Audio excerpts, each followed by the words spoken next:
नमस्कार मित्रांनो. आपण आपल्या मागच्या तासामध्ये पाहिलं की भारतामध्ये अ, लोकसंख्येचे जे मापन केलं जातं, ज्याला आपण जनगणना म्हणतो, त्याचा एक थोडक्यात इतिहास आपण पाहिला होता. आणि आपण पाहिलं की अगदी पार चाणक्याच्या काळामध्ये सुद्धा अशा प्रकारच्या लोकसंख्येची गणना केली जात असे. मात्र ती आजच्या जनगणने एवढी शास्त्रीय होती असं आपल्याला म्हणता येत नाही. याच प्रकारे मुघल काळात सुद्धा जनगणना झाल्याचे काही प्रूफ्स आपल्याला सापडतात. मात्र खऱ्या अर्थानं जी आधुनिक जनगणना आहे ती 1865 ते 1872 या काळामध्ये झाली. ही करण्याचं श्रेय अर्ल ऑफ मेयो, जे भारताचे व्हॉइसरॉय होते, त्यांच्याकडे जाते.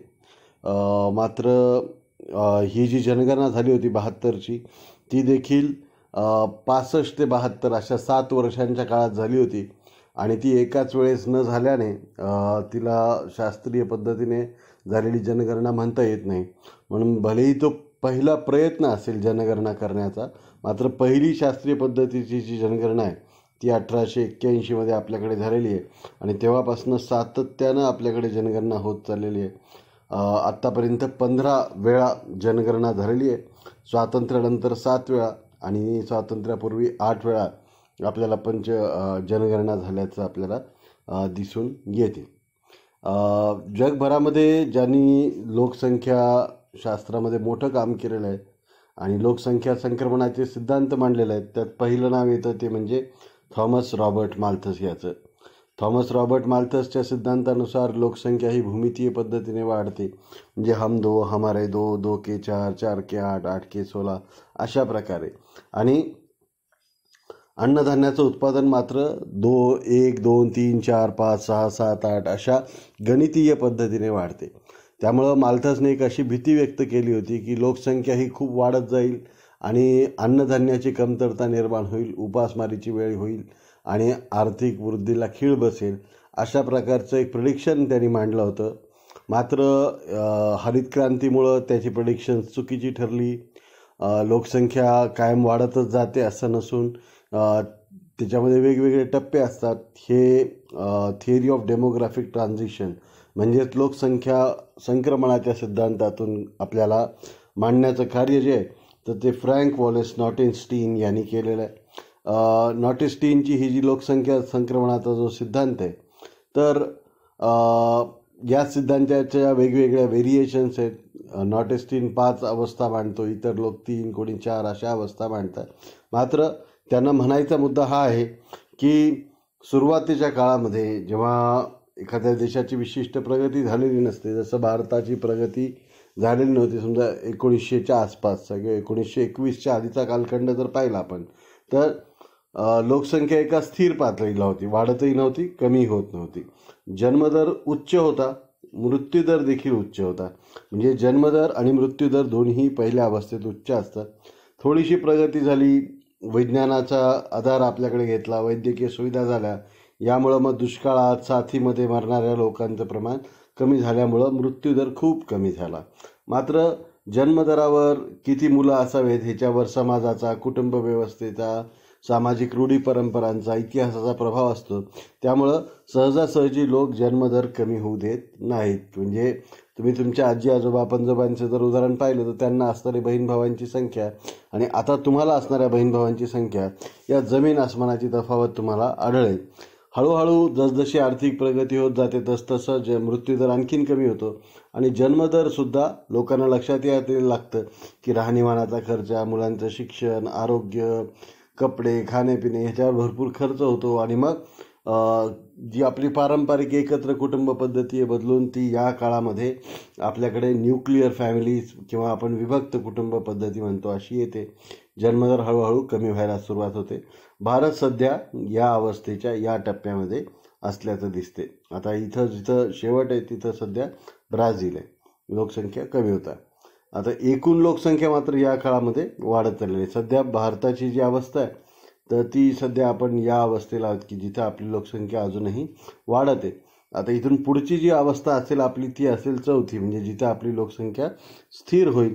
या अवस्थेला सध्या अमेरिका, जपान, फ्रान्स, इंग्लंड असे देश आहेत की ज्याच्यामध्ये जन्मदर आणि मृत्यूदर जवळपास समान झालेले आहेत. ते किमान पातळीला आलेले आहेत, कमाल पातळीला नाही, किमान पातळीला आलेले आहेत. आणि मग याच्या पुढच्या अवस्थेत काही देश आहेत, उदाहरणार्थ इथं जर्मनी दिलेला आहे की जिथं मृत्यूदर एका विशिष्ट मर्यादेपेक्षा कमी करणं कुणालाही शक्य नाही, मात्र जन्मदर कमी झालेला आहे आणि एकूण लोकसंख्या वाढण्याऐवजी कमी होते.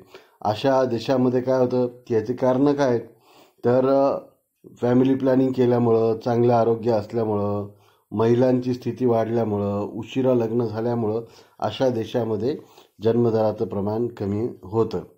आणि चांगले आरोग्य किंवा फूड सप्लाय चांगला असल्यामुळं अशा ठिकाणी मृत्यूदरही ऑलरेडी कमी झालेला असतो. ही आपण माहिती पाहिली होती. या सिद्धांतावरही बरीच क्रिटिसिझम असली तरी तो बऱ्यापैकी खरा सिद्धांत आहे. भारतात ज्यांनी लोकसंख्या मोजण्याच्या जे शास्त्रीय पद्धतीची सुधारणा केली हा होता viceroy and governor general of India 1869 ते 1872 या काळामध्ये. अर्ल ऑफ मेयो, मी त्या दिवशी सांगितलं की अर्ल ऑफ मेयोचा खून झाला होता भारतामध्ये. तो अंदमान निकोबारला जेव्हा जेलमध्ये गेला होता तिथे एका अफगाण कैद्याने त्याचा खून केला होता. तर भारतात जी 2011 साली जी जनगणना झाली तर त्या जनगणनेची ही जी स्त्री आहे तर ती मॅस्कॉट असं म्हणतात इंग्लिशमध्ये, किंवा मराठीमध्ये मला लक्षात नाही, किंवा आपण त्याला असं म्हणू शकतो की तो ब्रँड ॲम्बॅसेडर म्हणून ही मुलगी काम करते.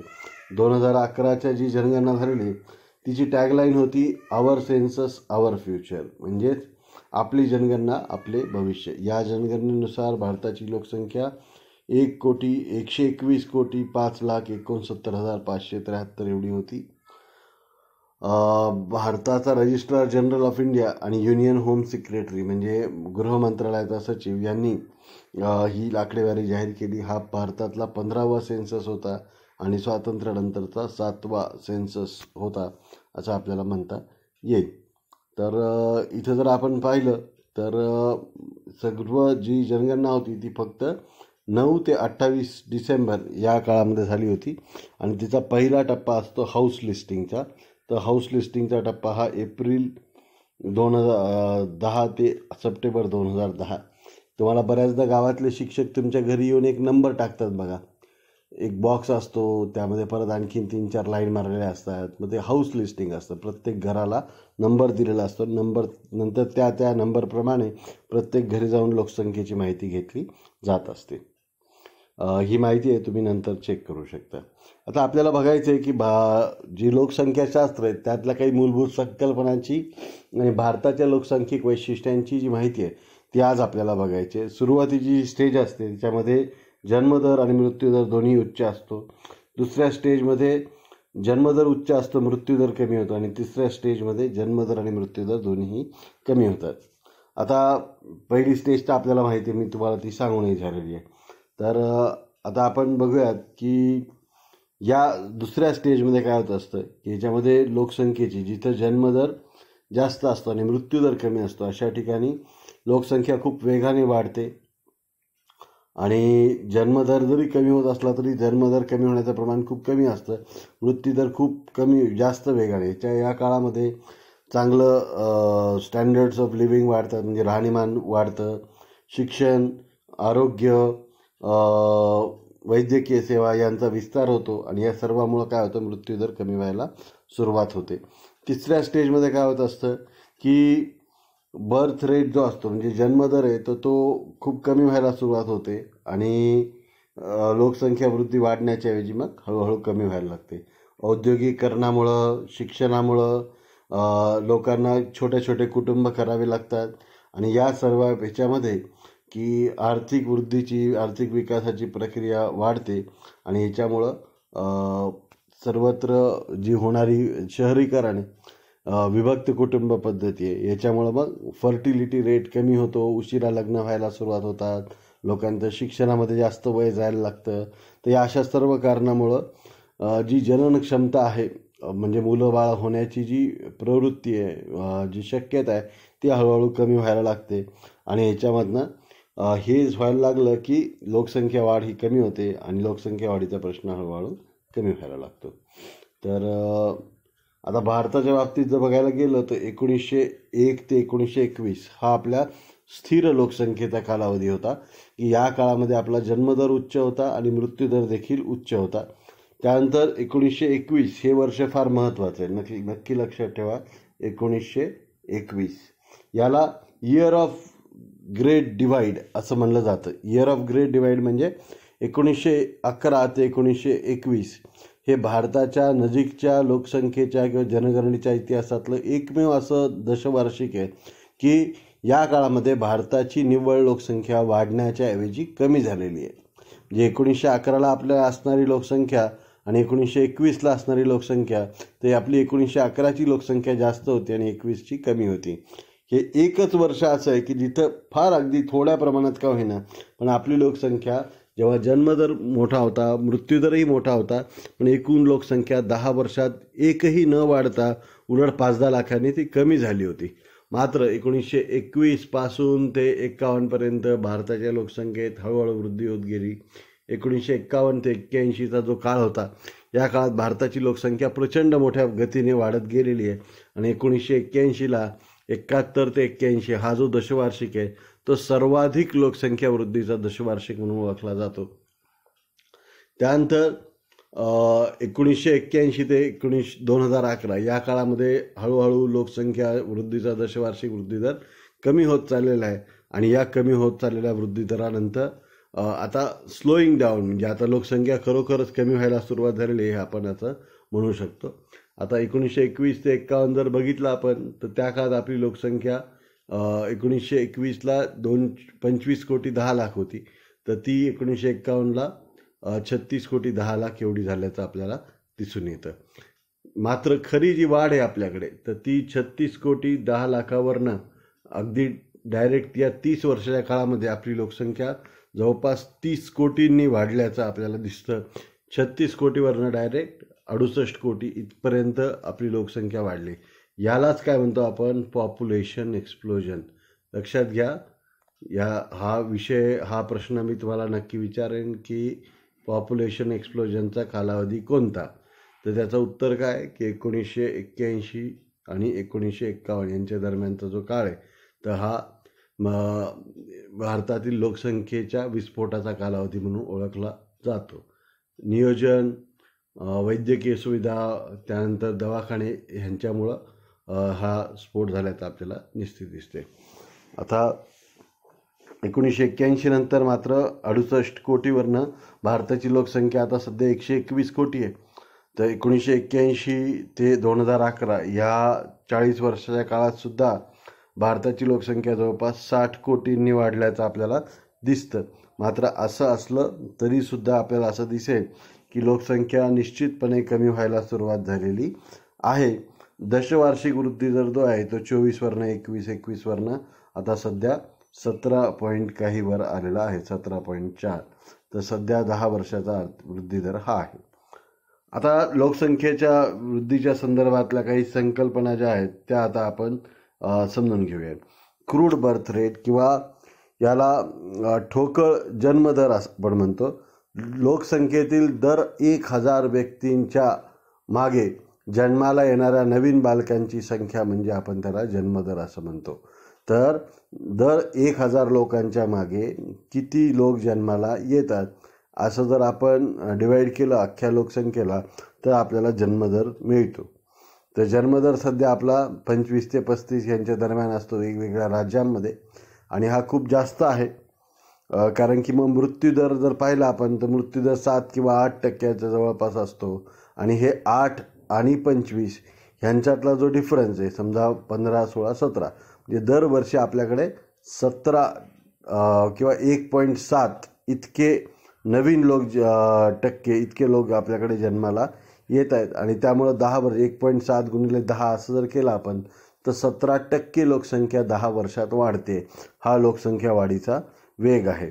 आता सध्या काय की किती मुलं जन्माला येणार आहेत हे कशावर अवलंबून असतं की महिलांच्या लग्न होण्याचं वय किती आहे, त्यानंतर त्यांना लग्न झाल्यानंतर जेव्हा मेनोपॉज येतो त्यांना 45 वर्षाच्या होईपर्यंत कालावधी किती मिळतो बालकं जन्माला घालण्यासाठीचा, आणि किती लवकर त्या मुलं जन्माला घालतात ह्या सर्व ह्याच्यानुसार किती म्हणजे लग्न झाल्यानंतर किती दिवसांनी त्यांना मुलं होतात या 2-3 गोष्टींवर जन्मदर अवलंबून असतो. जन्मदरावर परिणाम करणारे खूप घटक असतात. भौगोलिक घटक, सामाजिक घटक, आर्थिक घटक, नोकरीविषयक, ऐतिहासिक असे खूप घटकांचा परिणाम होत असतो. आता ह्या भारतात जन्मदर उच्च आहे याचं कारण काय, तर शेती आधारित अर्थव्यवस्था आहे. अजूनही अनेक ठिकाणी एकत्र कुटुंब पद्धती असते, निर्वाह शेती केली जाते. किती जन्माला आले तर लोक चला आपल्याकडे खाण्यापुरतं आहे एवढं लोकांची भावना असते. त्यामुळं तोही भाग आहे. अर्बनायझेशन स्लो आहे आपल्याकडे, शहरीकरण होण्याची जी प्रवृत्ती आहे ती कमी आहे. आपल्याला खरं तरी महाराष्ट्रात बसून याचा आयडिया येत नाही, कारण की महाराष्ट्रातल्या अतिशय सुबत्त अशा भागात आपण आहोत. महाराष्ट्र हे भारतातलं सर्वात जास्त नागरी लोकसंख्या असणारं राज्य आहे. त्यामुळं आपल्याला हे ग्रामीण क्षेत्रामधला जो काही विस्तार आहे लोकसंख्येचा तो फारसा लवकर लक्षात येणार नाही. अजूनही खेड्यांचं प्रमाण खूप जास्त आहे. भारतामध्ये जर आपण पाहिलं तर महाराष्ट्रात 48% शहरीकरण झालेलं आहे आणि 52% लोकसंख्या ही गावामध्ये राहते. मात्र अखिल भारताचा विचार केला तर अजूनही 28 ते 29% लोक शहरात राहतात आणि 71% लोक गावामध्ये राहतात. मग त्यावेळेस हे सुद्धा कारण आहे. त्यानंतर दारिद्र्य जे असतं दारिद्र्यामुळं काय की लोकांमध्ये साक्षरता तेवढीशी नसते, वैद्यकीय सुविधांची उपलब्धता नसते, काय करावं काय नाही याबद्दल सल्ला देणारं कोणी नसतं, शिक्षण काही नाही. मग अशावेळी किती मुलं झाले तरी कोणी त्याला थांबवत नाही आणि या सर्वाचा परिणाम म्हणून काय होते, एकूण लोकसंख्या वाढत जाते. त्याचबरोबर इतर अनेक कारणं आहेत की ज्याच्यामुळे आपली लोकसंख्या वृद्धीचा दर किंवा आपला जन्मदर उच्च आहे, जन्मदर उच्च आहे. याचं कारण काय की नियर युनिव्हर्सॅलिटी ऑफ मॅरेज, म्हणजे लग्न प्रत्येकजणच करतो त्यामुळे मुलं बाळ होण्याची शक्यता आहे. अनेक देशामध्ये प्रत्येकानेच लग्न केलं नाही तरी सुद्धा चालू शकतं. भारतात मात्र लग्न नाही केलं तर काहीतरी दोष आहे असं समजतात, त्यामुळे लग्न केलंच पाहिजे. नंबर 2 की लग्न होताना फार वय कमी असणे, सामाजिक वंशाला दिवा पाहिजे अशा प्रकारच्या ज्या काही सामाजिक रूढी परंपरा आहेत, धार्मिक परंपरा आहेत, जॉईंट फॅमिली, एकत्र कुटुंब पद्धती, शिक्षण कमी असणे या सर्व कारणामुळे भारतामध्ये जन्मदर उच्च असल्याचं आपल्याला दिसून येते.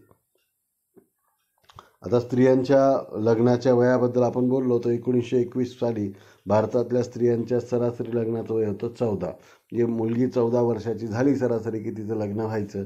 1961ला हेच वय 14चं 16वर गेल्याचं दिसतं आणि 2021मध्ये हे 18 ते 19 पर्यंत गेलेलं आहे. आता या सर्वामुळं काय झालेलं आहे की आपली लोकसंख्येवर बऱ्यापैकी आळा बसायला सुरुवात झालेली आहे.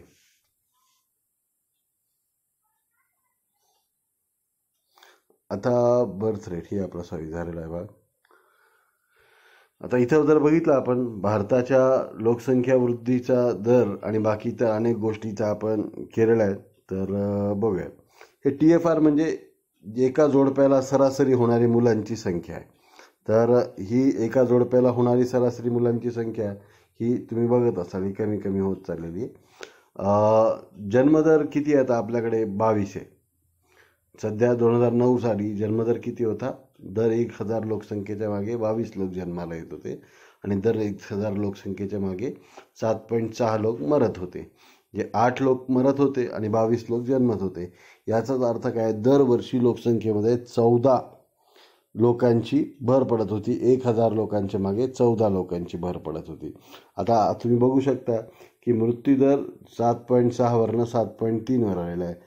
ह्याच्यात घट होते मात्र घट होण्याचं प्रमाण कमी आहे, 7.6 ते 7.3. मात्र इथं जर बघितलं तुम्ही जे जन्मदर आहे, आता फारसा कोणी प्रयत्न न करता सुद्धा की शासनाकडून की तुम्ही लोकसंख्या कमी करा तरीसुद्धा जवळपास 2.2% हा कमी झाल्याचा आपल्याला दिसून येते. तर हा जन्मदरामधला फरक आहे. इथे अजून एक स्टॅटिस्टिक्स आहे, maternal mortality rate. Maternal mortality रेटचा अर्थ असतो की 0 ते 1 या वयाच्या आतमध्ये किंवा जन्म देत असताना 10,000 जर बालकांचा जन्म झाला असेल तर त्याच्यामागे 1,00,000 बालकांच्या जन्माच्या मागे किती स्त्रियांचा मृत्यू झालेला आहे गर्भावस्थेच्या दरम्यान किंवा प्रसूती होत असताना किती स्त्रियांचा मृत्यू झालेला आहे. तर अगदी 2009 सालीसुद्धा भारतामध्ये हे प्रमाण प्रचंड होतं आणि हे प्रमाण जवळपास जर तुम्ही बघाल तर ते अतिशय जास्त होतं. हे प्रमाण 47 इतकं प्रचंड होतं. म्हणजे 1 लाख जर बालकांचा जन्म झाला तर त्यांच्या मागे 47 ते 48 स्त्रियांचा मृत्यू प्रसूतीच्या दरम्यान व्हायचा. भारत सरकारने वेगवेगळ्या योजना आणलेल्या आहेत सध्या. मातृत्व बंधन योजना किंवा जननी सुरक्षा योजना.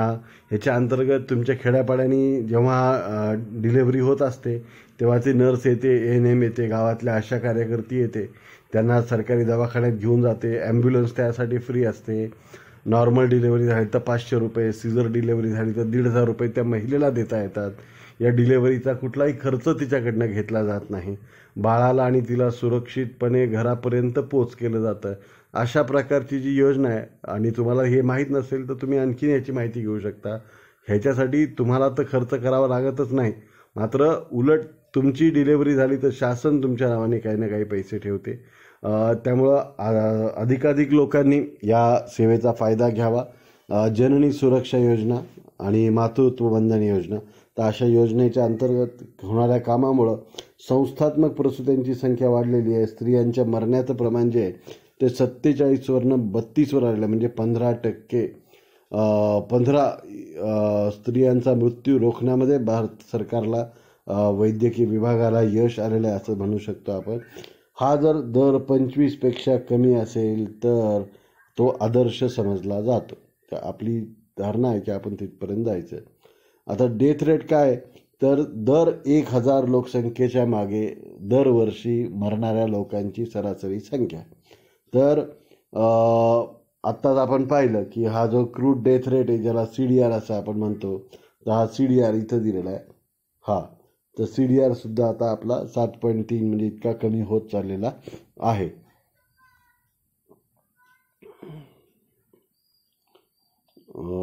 इन्फंट मॉर्टॅलिटी रेट म्हणजे जन्माला आलेल्या बालकांपैकी 1,000 बालकांपैकी 1 वर्ष पूर्ण होण्याच्या आत मरणाऱ्या बालकांची संख्या. जसं मगाशी हे मॅटर्नल मॉर्टॅलिटी रेट होता, हाही फार महत्त्वाचा आहे. तर त्याचप्रकारे इन्फंट मॉर्टॅलिटी रेट म्हणजेच काय, अर्भक मृत्यू दर देखील महत्त्वाचा आहे. अर्भक मृत्यू दर जर जास्त असेल तर अशा देशामध्ये बालकांची नीट काळजी घेतली जात नाही असं समजलं जातं. भारत त्याशा देशांपैकी एक आहे. आणि 1920मध्ये दर अशा 1000 बालकांच्या मागे 218 बालकांचा मृत्यू होत असायचा. मात्र आता ही संख्या 63 एवढी कमी झालेली आहे आणि ही संख्या 50पेक्षा खाली आली पाहिजे असा शासनाचा प्रयत्न आहे. आता causes of decline in mortality rate, की मरण्याचं प्रमाण कमी होण्याचं कारण काय, की कुठल्याही प्रकारचा दुष्काळ आता आपण फारसा आला तरी लोक खाण्यापिण्याविना मरत आहेत अशी अवस्था शासन येऊ देत नाही. मलेरिया, TB, वेगवेगळे जे साथीचे रोग आहेत यांचा अभाव किंवा त्यांच्या साथी आल्या तरी त्याला आटोक्यात आणण्यासाठी काम चाललेलं असतं. आजकाल जसा करोना आलेला आहे, तुम्ही बघताय शासन किती वेगवेगळ्या पातळीवरनं हे मृत्यू रोखण्याचं काम करत आहे. चांगलं ड्रिंकिंग वॉटर, सॅनिटेशन, हायजीन, शिक्षण, वैद्यकीय सुविधा या सर्वामुळं सुद्धा हे सगळं कमी होत चाललेलं आहे. आता सेक्स रेशो विषयीची आपल्याला माहिती बघायची. सेक्स रेशो म्हणजेच लिंग गुणोत्तर, स्त्री पुरुषांचे प्रमाण. दर 1,000 पुरुषांच्या मागे स्त्रिया किती आहेत ह्याला आपण स्त्री पुरुष प्रमाण किंवा लिंग गुणोत्तर असं म्हणतो. की number of females per 1000 males, की दर 1,000 पुरुषांच्या मागे किती स्त्रिया आहेत ह्याचं जे प्रमाण असतं त्याला आपण काय म्हणत असतो, त्याला आपण लिंग गुणोत्तर असं म्हणत असतो. आता भारतात केरळामध्ये हे लिंग गुणोत्तर सर्वात जास्त, की जिथं 1,000 पुरुषांच्या मागे 1,084 स्त्रिया असल्याचं आपल्याला दिसतं. खरं तर 1901 पासून भारताचा जो काही लिंग गुणोत्तर आहे, स्त्री पुरुषांचं प्रमाण आहे, ते सातत्यानं कमी होत चालल्याचं आपल्याला दिसतंय. तर जर आपण अजून पाहिलं, त्याचबरोबरीनं आणखीन एक संकल्पना जी या लोकसंख्या शास्त्राशीच संबंधित आहे. आणि अशीच एक संकल्पना म्हणजे काय, एज कंपोजिशन किंवा लोकसंख्येची संरचना. म्हणजेच लोकसंख्येचं वयोमानानुसार जर आपण रचना केली की कोणत्या वयोगटामध्ये किती लोक आहेत हे जर आपण पाहिलं, त्याच्यावरनं एक पॉप्युलेशन पिरॅमिड किंवा लोकसंख्येचं पिरॅमिड काढता येतं आपल्याला. कसं काढता येतं ते आपण पुढे बघणार आहे. तर तिथं जर आपण बघितलं तर एकूण लोकसंख्येमध्ये आपल्याला किती श्रमिक सापडू शकतील याच्यावरनं सुद्धा हे शोधायचं असेल आपल्याला, तर आपल्या देशाची श्रमशक्ती किती आहे, आपल्या लोकसंख्येपैकी किती लोकसंख्या ही तरुण आहे, किती लोकसंख्या ही म्हातारी आहे किंवा डिपेंडंट आहे, किती 14 वर्षाखालची बालकं आहेत की जे सुद्धा डिपेंडंट पॉप्युलेशनमध्ये जातात. वय 15 ते 65 या वयोगटातील जी लोकसंख्या असते तिला आपण काय म्हणत असतो, श्रमशक्ती असं म्हटलं जातं. इथं तुम्ही बघू शकता 15 ते 60 या वयोगटातल्या लोकसंख्येला श्रमशक्ती असं समजलं जातं. जे 14 वर्षाखालचे किंवा 15 वर्षाखालचे जे बालक आहेत आणि 60 वर्षाच्या वरचे जे लोक आहेत, तर अशा लोकांना डिपेंडंट किंवा अवलंबून असणारी लोकसंख्या असं म्हणलं जाते. आता हे जे children and aged people both are considered as dependent population, या दोघांनाही आपण काय म्हणतो की ही अवलंबून असणारी लोकसंख्या आहे. आता भारतात प्रामुख्यानं लोकसंख्या बालकांची जास्त असण्याचं कारण काय, तर आपल्याकडे जन्मदर सध्या उच्च आहे आणि त्याचबरोबरीनं इन्फंट मॉर्टॅलिटी रेट म्हणजे अर्भक मृत्यू दराचं जे प्रमाण आहे ते सुद्धा खूप कमी झाल्यामुळं सुद्धा भारतामध्ये लोकसंख्या संरचनेमध्ये बालकांचं किंवा तरुण लोकांचं प्रमाण हे जास्त असल्याचं आपल्याला दिसून येते. आता इथं जर पाहिलं आपण 1911 साली भारतामध्ये 0 ते 14 या वयोगटामध्ये 38% लोक होते आणि 60 पेक्षा जास्त जगणाऱ्या लोकांची संख्या बघा इथं फक्त किती होती, 1% आहे. खरं तर आजकाल जेवढे तुम्हाला भ्रामक संकल्पना सांगितल्या जातात, अंधश्रद्धा पसरवली जाते की आधीचे लोक फार चांगलं चुंगलं खात असायचे, हायब्रिड खात नव्हते, ते देशी सगळं काय खायचे आणि त्यामुळं आपली आयुर्मर्यादा खूप मोठी होती, अशा प्रकारच्या गोष्टी आपल्याला सांगितल्या जायच्या. काही प्रमाणात ते खरेही आहेत. मात्र इथं जर पाहिलं आपण तर 60 वर्षापेक्षा जगणाऱ्या लोकांचं प्रमाण बघा फक्त 1% आणि 2011 साली 60पेक्षा जास्त जगणाऱ्या लोकांचं प्रमाण बघा 9%. याचा अर्थ की त्या काळात जे काही होतं ते खूपच चांगलं होतं, ते सगळं भारी होतं आणि आता सगळं काही खराब खायला मिळतं, हा जो प्रसार पसरवला जातो तोही चुकीचा आहे. तुम्ही जर बघितलं तर 1911 ते 2011 म्हणजे अगदी या 100-125 वर्षाच्या काळामध्ये सुद्धा भारताची श्रमशक्ती कधीही 52% कमी गेल्याचं दिसत नाही. अलीकडच्या काळामध्ये भारताच्या लोकसंख्येमध्ये या 0 ते 14 या वयोगटातील लोकांचं प्रमाण सुद्धा कमी कमी होत चाललेलं आहे आणि ह्या श्रमशक्ती असणारा जो वयोगट आहे तर त्याचं मात्र प्रमाण वाढत चाललेलं आहे. यांचं सुद्धा प्रमाण हे वाढत चाललेलं आहे. 60पेक्षा जास्त जगणाऱ्या लोकांचं प्रमाण वाढत चाललेलं आहे. त्याचबरोबरीनं 15 ते 60 या वयोगटात म्हणजे ज्याला आपण म्हणतो श्रमशक्ती असणाऱ्या वयोगटातील लोकांचं प्रमाण सुद्धा वाढत चाललेलं आहे. हे प्रमाण वाढणे, लोकसंख्येमधील श्रमशक्तीचे प्रमाण वाढणे या किंवा उच्च पातळीला ते पोचणे यालाच लोकसांख्यिक लाभांश किंवा डिव्हिडंड, पॉप्युलेशन डिव्हिडंड असं म्हणतात. की लोकसांख्यिक लाभांश म्हणजे काय, लोकसंख्या वाढत असताना प्रत्येक देशाच्या बाबतीत अशी एक वेळ येते की त्या देशाला डेमोग्राफिक डिव्हिडंड मिळतो. डेमोग्राफिक डिव्हिडंड म्हणजेच काय, लोकसांख्यिक लाभांश म्हणजेच काय, तर एका विशिष्ट काळामध्ये त्या देशामधील तरुणांची किंवा त्या देशामधील श्रमशक्तीची लोकसंख्या ही उच्च पातळीला पोहोचते. ह्यालाच आपण हे पॉप्युलेशन डिव्हिडंड किंवा डेमोग्राफिक डिव्हिडंड असं म्हणतात. What is demographic dividend? Demographic dividend is the accelerated economic growth that may arise from a decline in country's mortality and fertility and subsequent change in the age structure of population.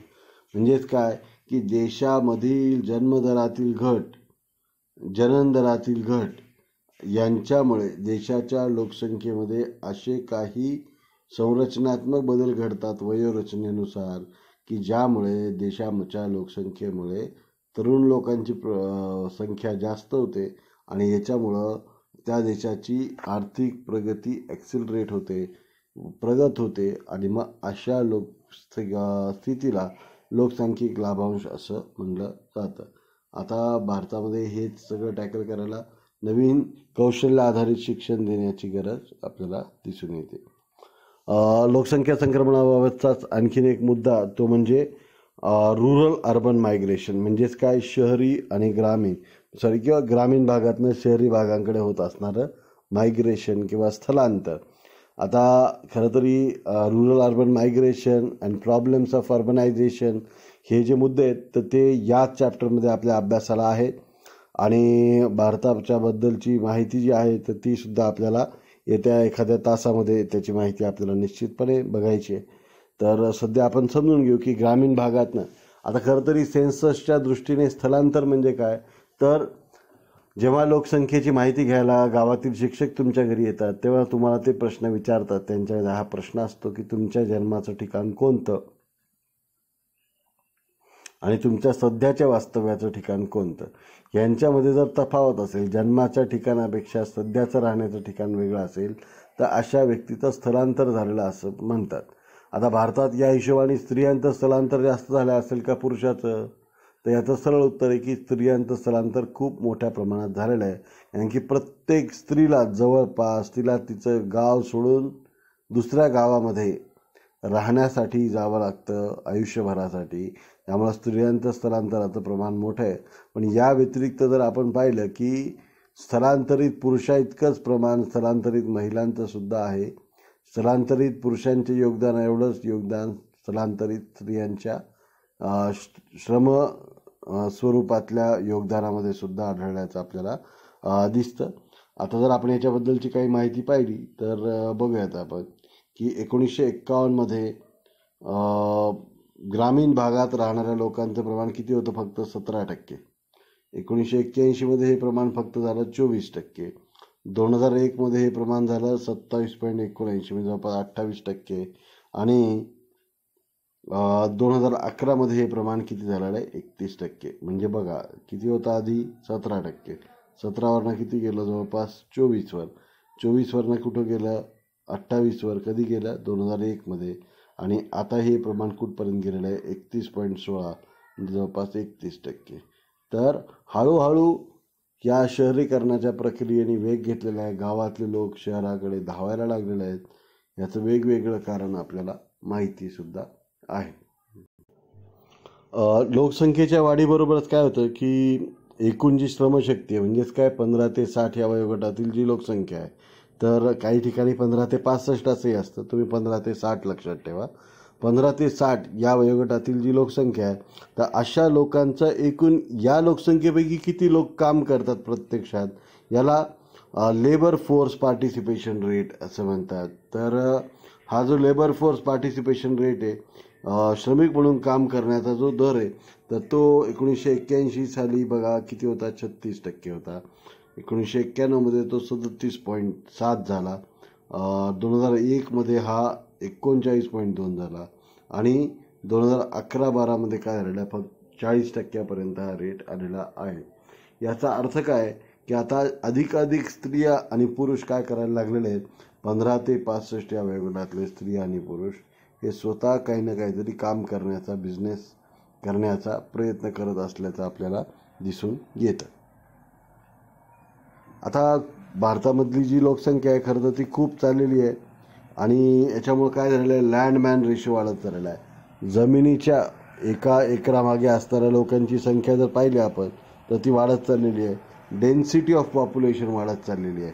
लोकसंख्येची घनता वाढत चाललेली आहे आणि ही वाढल्यामुळं काय झालं, मग प्रदूषण असेल, जे जमिनीमधलं जे पाणी आहे ज्याला आपण भूजल असं म्हणतो त्याचा निकाशी खूप मोठ्या प्रमाणात चाललेली आहे. लोकसंख्येला जर आपल्याला योग्य रूप देता आलं नाही, मोठ्या प्रमाणात भांडवल निर्मिती करता नाही आली तर अशा लोकांच्या बेरोजगारीचा म्हणजे अनएम्प्लॉयमेंटचा प्रश्न तयार होतो. त्यांचे राहणीमानाचा दर्जा त्याबद्दलचे प्रश्न निर्माण होतात. अन्नधान्याचा तुटवडा निर्माण होत असतो आणि आपल्याला खाद्यपदार्थ आयात करावे लागतील. आता तुम्ही जर बघितलं, भारतामध्ये खूप प्रचंड प्रमाणामध्ये गव्हाचं, तांदळाचं उत्पादन वाढलेलं आहे. मात्र तरीसुद्धा भारत आज डाळींचं आणि खाद्यतेलाचं खूप मोठ्या प्रमाणात आयात करतो. आणि मग ह्या अशा आयातीत तेलावर तुमची डिपेंडन्स राहिली तरीसुद्धा त्याचा त्रास निर्माण होतो. आता या पार्श्वभूमीवर some economist state that the population growth is not the problem but other issues. त्यांच्या मते की लोकसंख्या वाढते हा काही फार मोठा मुद्दा नाही आहे. तर मोठा मुद्दा आता तुम्ही जो उचलताय की तो म्हणजे लोकसंख्या ही बर्डन नसून लोकसंख्या ही काय संसाधन आहे, अशा प्रकारची एक प्रवृत्ती येत चाललेली आहे. लोकसंख्येचा संसाधन म्हणून वापर व्हावा यासाठी भारताने इसवी सन 2000 सुद्धा पॉलिसी जाहीर केली होती. ही एक फार महत्त्वाची गोष्ट लक्षात ठेवा की India is recognise as the first country to start family planning programme in 1952. म्हणजेच काय, जगातला सर्वात पहिला लोकसंख्या नियमन विषयक जो कायदा आहे, लोकसंख्या नियमनाच्या प्रयत्नांची अधिकाधिक सुरुवात करणारा देश म्हणून भारताकडे पाहिलं जातं. आता या प्रोग्रामच्या अंतर्गत म्हणजे 1952ला हा सगळा प्रयत्न सुरू करण्यात आला. तुम्ही पाहिलं असेल, जर रघुनाथ धोंडो केशव कर्वे ज्यांनी SNDTची स्थापना केली, त्यांचेच पुत्र म्हणजेच रघुनाथ धोंडो कर्वे यांनी काय केलं, भारतामध्ये संतती नियमनासाठी एक मॅगझिन सुरू केलं. त्यांच्या जीवनावर आधारित ध्यास पर्व नावाचा पिक्चरसुद्धा येऊन गेलेला आहे मराठीमध्ये. तर ज्या काळामध्ये 1 किंवा 2च मुलं होऊ द्या असं म्हणणं सुद्धा पाप असायचं, त्या काळामध्ये त्यांनी संतती नियमनाची साधनं कोणती, ती कशी वापरावी यासंबंधी त्यांनी हे केलेलं आहे. स्टरलायझेशन, IUD इन्सर्शन, ज्याला तांबी बसवणे असं आपण म्हणतो. त्यानंतर बाळ होऊ नये म्हणून ज्या गोळ्या खायच्या असतात, तर त्या गोळ्या या सर्व साधनांच्या मार्फत आपल्याकडे आज फॅमिली प्लॅनिंग करता येऊ शकते. फॅमिली प्लॅनिंग म्हणजे लोकसंख्या नियमन करता येऊ शकतं. तर मग ह्या अशा लोकसंख्या नियमनाच्या कार्यक्रमाची सुरुवात 1952 साली झालेली आहे. तुमच्या गावात ज्या आशा वर्कर्स काम करत असतात त्या तुम्हाला याबद्दलची आणखीन जास्तीची माहिती आणि साधनांची उपलब्धता सुद्धा करून देऊ शकतील गावातल्या नर्सेस. आता याच आधारे भारताने परत एकदा 2000 सुद्धा हे सुद्धा नवीन धोरण सुद्धा जाहीर केलेलं आहे. त्याआधी हे बघूया, the major non family planning initiatives are increasing the mean age of marriage. आता डिरेक्टली हे साधनं न वापरता, म्हणजे आता कॉन्डोम असतील, तांबी असेल किंवा ह्या गोळ्या वगैरे असं काही न खाता सुद्धा लोकसंख्येचं नियमन करता येऊ शकेल. आता ते काय, तर विवाहाचं वय वाढवणे, म्हणजे थोडेसे उशिरा विवाह करणे, युनिव्हर्सॅलिटी ऑफ एज्युकेशन म्हणजे शिक्षणाचे सार्वत्रिकीकरण करणे, जेणेकरून जेव्हा स्त्रिया पुरुष साक्षर होतील तेव्हा इतकं मोठ्या कुटुंबाची आपल्याला आवश्यकता नाही आहे, याचं महत्त्व त्यांना पटेल. छोटे कुटुंब सुखी कुटुंब याचं महत्त्व त्यांना कळेल. खरं तरी बाळ जेव्हा होतं तेव्हा त्याचा सर्वाधिक त्रास जो असतो तो स्त्रियांना सहन करावा लागतो. बाळ होताना, त्याला मोठं करताना, आणि जेव्हा अशी लाईन लागते तेव्हा त्या स्त्रीवर होणारे जे काही आघात आहेत तर ते फार प्रचंड प्रमाणाचे असतात. मग जर स्त्रियांचं सशक्तीकरण केलं तर स्त्रिया अशा प्रकारच्या प्रेशरला बळी पडणार नाहीत. आणि त्यामुळं सुद्धा एक जागृती जर झाली तरी सुद्धा लोकसंख्येवर नियमन करणं आपल्याला सोपं जाऊ शकेल. इसवी सन 2000 15 फेब्रुवारी 2000 भारताने राष्ट्रीय लोकसंख्या धोरण आणखीन एक नवीन जाहीर केलं. आणि याच्यामध्ये सुद्धा काही लक्ष ठेवण्यात आलेले आहेत. काही लक्ष इमिजिएट आहेत, म्हणजे लगेच जी लक्ष साध्य करायची आहेत, काही मीडियम टर्मची आहेत आणि काही लाँग टर्मची, अशा प्रकारची धोरणं आखण्यात आलेली आहेत. इमिजिएट धोरणं काय आहेत की contraception, health infrastructure, health personnel आणि बेसिक रिप्रोडक्टिव्ह आणि चाइल्ड हेल्थ केअर या सेवा पुरवणे. पहिल्यांदा काय, तर कुटुंब नियमनाची जी साधनं आहेत, मी मगाशी सांगितलं त्याप्रमाणे कॉन्डम्स असतील किंवा ज्या गोळ्या असतात की ज्यांच्यामुळं आपल्याला संतती राहणार नाही, स्त्री पुरुषांमध्ये काही संबंध आले तरी सुद्धा लग्नानंतर, तर त्याविषयीच्या साधनांची उपलब्धता करून देणे. हेल्थ इन्फ्रास्ट्रक्चर म्हणजेच काय, तर गावामध्ये असणारे जे प्राथमिक आरोग्य केंद्र आहेत, उपकेंद्र आहेत, किंवा डिलेवरीसाठी तालुक्याची जी काही दवाखाने असतील, जिल्हा रुग्णालय असतील, अशा ठिकाणचं जे इन्फ्रास्ट्रक्चर आहे ते सुधारणा करणे. गावागावामध्ये हेल्थ पर्सनल म्हणजे जे वैद्यकीय काम करणारे, आरोग्य क्षेत्रात काम करणारे, सेवा पुरवणारे वर्कर्स नेमणे, हे सगळं काम चाललेलं असतं.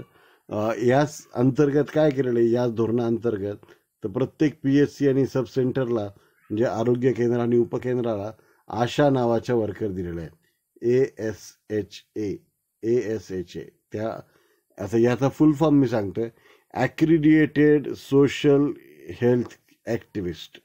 म्हणजेच काय की जिला नेमण्यात आलेल्या अशी सामाजिक आरोग्य कार्य करणारी कार्यकर्ती म्हणजे आशा होय. आता 2000 मीडियम टर्म म्हणजे 2010 काय करायचे की टोटल फर्टिलिटी रेट जे आहेत ते खूप कमीपर्यंत आणायचे. जितके बालकांचा जन्म होतो तितकाच मृत्यूदर झाला पाहिजे अशापर्यंत आणणे, आणि 2045पर्यंत एक स्थिर लोकसंख्येला पोहोचणे, हा या 2000 मधल्या 15 फेब्रुवारी 2000च्या जे काही लोकसंख्या धोरण जाहीर झालेलं आहे तर त्याचा उद्देश होता. आता याबरोबरीनं आपण काय करू, हा आपला आत्ताचं जे लेक्चर आहे ते इथं थांबूयात. पुढच्या तासाला म्हणजे जो आजच अपलोड होईल तर त्या तासामध्ये आपण भारताची लोकसंख्यिक वैशिष्ट्ये याच्यावर आपण माहिती अधिकचा प्रकाश टाकूयात. थँक्यू.